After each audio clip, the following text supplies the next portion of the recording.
નમસ્કાર મિત્રો, આજે સમગ્ર ગુજરાતમાં ચોમાસા ઋતુનો વરસાદ ક્યારે શરૂ થશે તે અંગેની એક મોટી આગાહી સામે આવી છે।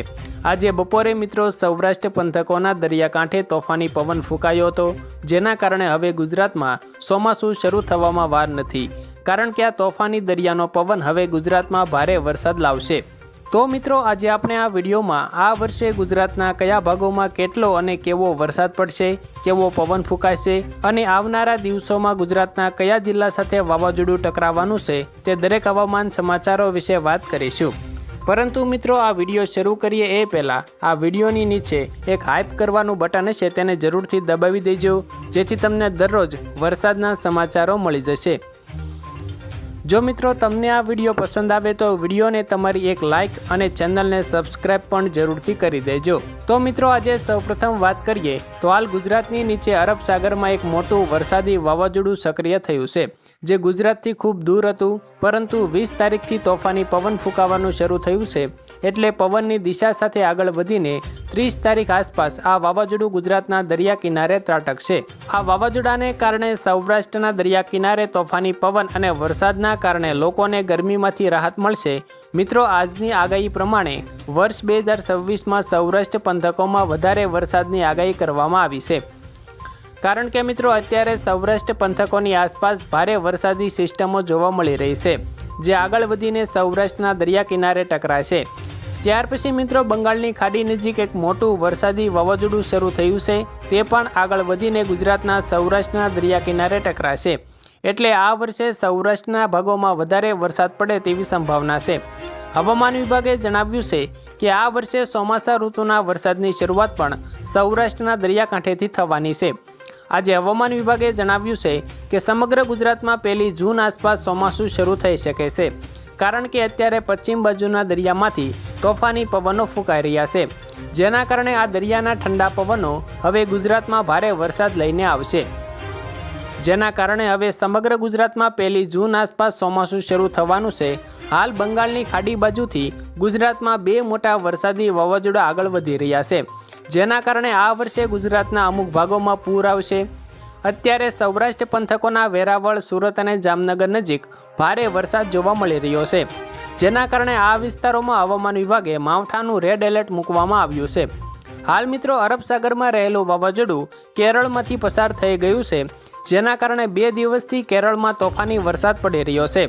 કેરળમાં 20 તારીખથી ચોમાસું શરૂ થઈ ગયું છે, એટલે ગુજરાતમાં હવે 1 જૂન આસપાસ ચોમાસું વરસાદ લાવશે। હાલ મિત્રો ગુજરાતની આસપાસ મોટા વરસાદી તોફાનો જોવા મળી રહ્યા છે, જેના કારણે મિત્રો આ વર્ષે ગુજરાતમાં ચોમાસા ઋતુમાં વધારે વરસાદ પડવાનો છે। આજે હવામાન વિભાગના જાણકાર એવા અંબાલાલ પટેલે જણાવ્યું છે કે 1 જૂનથી ગુજરાતમાં વરસાદ શરૂ થઈ જશે અને આ વરસાદ હવે ભૂકા બોલાવવાનો છે। હાલ સૌરાષ્ટ્રના દરિયા નજીકના પંથકોમાં ભારે વરસાદનું વંટોળ જોવા મળી રહ્યું છે, જેના કારણે આ વિસ્તારોમાં તોફાની પવન ફૂંકાઈ રહ્યો છે અને અમુક ભાગોમાં વરસાદ પણ ભૂકા બોલાવશે। આ વિસ્તારોમાં અત્યારે પવન આશરે 120 કિલોમીટર પ્રતિ કલાકની ઝડપે ફૂંકાઈ રહ્યો છે। અત્યારે પૂર્વ બાજુના દરિયાઈ વિસ્તારોમાં તોફાનો શરૂ થઈ ગયા છે, જેના કારણે આવનારા સમયમાં આ વિસ્તારો તરફથી મોટા વાવાઝોડા ગુજરાત તરફ આવશે, જેના કારણે આ પવન ભારે વાવાઝોડું અને વંટોળ લાવશે। મિત્રો, આ વાવાઝોડા પશ્ચિમ બાજુ આગળ વધી રહ્યા છે અને ટૂંક સમયમાં ગુજરાતની આસપાસના વિસ્તારોમાં ચોમાસા ઋતુનો ભારે વરસાદની શરૂઆત કરાવશે, જેના કારણે આ વિસ્તારોમાં ભારે તોફાન આવશે। તો મિત્રો, હવે આગામી 1 જૂનથી ગુજરાતમાં વરસાદ શરૂ થવાનો છે, એટલે ગુજરાતના તમામ ખેડૂતો સાવધાન થઈ જજો અને વાવણીની કામગીરી શરૂ કરી દેજો।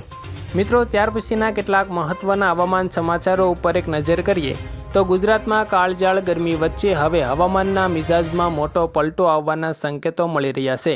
રાજ્યના જાણીતા હવામાન નિષ્ણાત અંબાલાલ પટેલે ચોમાસા પૂર્વેની ગતિવિધિઓને લઈને એક મહત્વની આગાહી આપી છે। તેમના જણાવ્યા અનુસાર રાજ્યમાં પ્રી મોન્સૂન એક્ટિવિટી સક્રિય થવા જઈ ચૂકી છે, જેના કારણે આજે જ કેટલાક વિસ્તારોમાં વરસાદી માહોલ જોવા મળી શકે છે। ત્યાર પછી અંબાલાલ પટેલની આગાહી મુજબ આગામી 22મી મેથી 25મી મે દરમિયાન રાજ્યના વાતાવરણમાં વ્યાપક ફેરફાર જોવા મળશે। આ 4 દિવસો દરમિયાન પ્રી મોન્સૂન એક્ટિવિટીના ભાગરૂપે ક્યાંક હળવો તો ક્યાંક ભારે વરસાદ પડી શકે છે। આ વરસાદ સામાન્ય નહીં હોય, પરંતુ પવન અને તીવ્ર ગાજવીજ સાથે પૂરેપૂરી શક્યતાઓ છે।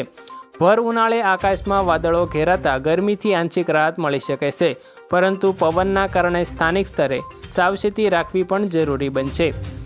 ચોમાસા ઋતુના આગમન પહેલાં થતો આ વરસાદ પાક વ્યવસ્થાપન માટે અત્યંત મહત્વનો છે. ખુલ્લામાં રાખેલો અનાજનો જથ્થો કે માર્કેટયાર્ડમાં પડેલી જણસી સાચવી લેવા માટે ખેડૂતોને અપીલ કરવામાં આવી છે. વાવાઝોડા કે વીજળીના ચમકારા વખતે ઝાડ કે કાચા મકાનો નીચે આશ્રય ન લેવાની પણ સલાહ પણ આપવામાં આવી છે. તો આભાર મિત્રો, આજે આપણે ગુજરાતના કેટલાક મહત્ત્વના હવામાન સમાચારો વિશે વાત કરી. જો તમને અમારો આ વિડીયો પસંદ આવ્યો હોય તો વિડીયાને તમારી એક લાઇક અને ચેનલમાં નવા છો તો સબસ્ક્રાઈબ જરૂરથી કરી દેજો.